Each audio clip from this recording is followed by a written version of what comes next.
In late June, early July, I'm going to fly out to Omaha, Nebraska for the 2016 Olympic trials.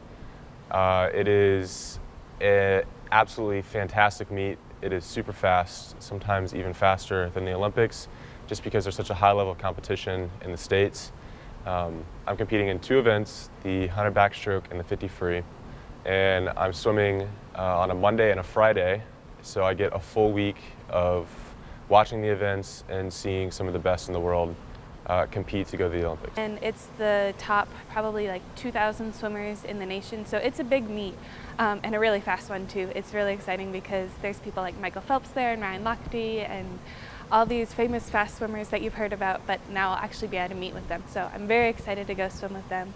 I qualified in the 100 and 200 breaststroke last summer, and so I was training here and stayed here and worked over the summer and swam and competed at a meet in Greensboro around the end of July. And I remember going into it because last summer was my first summer kind of living on my own and doing my own thing, and so I had no idea what to expect. I was used to training with my club team, and so staying here over the summer I was just kind of like, well, I'll see how fast I can swim and hopefully that'll be fast enough. But it's always been a goal of mine to make Olympic trials, and so it was really exciting when I touched the wall and looked up like, oh hey, I actually went pretty fast. Essentially what I did is I trained for about 3 months straight with the MAC program here in Charlotte, and got some really cool experiences swimming alongside some former Olympians, which was so inspiring. And then in late July, I flew to California for a meet out there, a sectional meet, and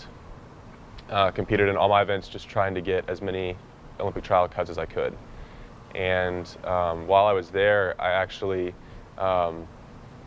was in the pool on the first day, and my eyes started burning, and I'd never experienced that before. And it kept getting worse and worse to the point where I couldn't see. My vision was so blurry, and it was so painful. And I went to an eye doctor, and I found out that the chlorine had gotten inside my goggles and given me a corneal burn on my eye. And so I was actually out for the first 2 days of the meet that I'd trained all summer for, which was a total bummer, obviously, because I'd put so much time into that, and it was an outdoor meet, and I was swimming backstroke, and I couldn't look in the sun, so my times were terrible, and it was really discouraging. And the third day, my vision finally started to clear, and the only thing I had left was the 50 freestyle, which I just decided to sign up for fun. I'd never swam it seriously before, and just thought, might as well see what happens. And I ended up getting the trials cut in the 50 free by 2/100ths of a second. And it was awesome. Even though I didn't know anyone at that meet in California, everyone in the swimming world celebrates big time when there's a trials cut. So people went wild. The announcer was super excited. My friends were there. I was obviously very relieved to finally see all that hard work pay off. I started swimming when I was 8, and so started swimming with my neighborhood team when I was 8, and then I started swimming with my club team when I was 10. And so right around then was kind of when like the Michael Phelps buzz started happening, and it was like, well, is he going to get 8 Olympic gold medals and all this stuff? And so that kind of perked my interest and got me kind of thinking about, oh, going to Olympic trials would be really cool. So, but it's always like you're 8 and 10 years old, you're not really thinking that far ahead. But still, kind of as I kept going, definitely last Olympic year, I was trying to make it, but also had some health problems, so it wasn't in the cards then. But this time around, I was like, well, the timing is right. I think I could definitely do it, and so staying on campus definitely helped as I trained here and lifted still.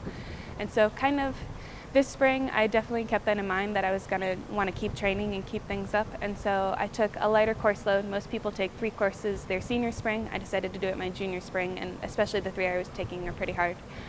So keep trying to enable as much space and time as I could towards swimming. And so and now it's a little bit tricky with exams, but I come in during open swim and swim on my own, and I've kept up some morning practices this spring, which usually we don't have. Usually swimming in the spring after conference is very easy, but I've tried to keep up my yardage and keep up practices. The best way I can describe the difference is a college meet is going to be a little bit less exciting than your average high school baseball or football game. Usually there's not a big crowd.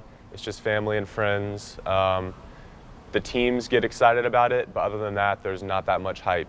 The best way I can describe Olympic trials is comparable to possibly the Super Bowl or the NBA national championship. I mean, it's crazy.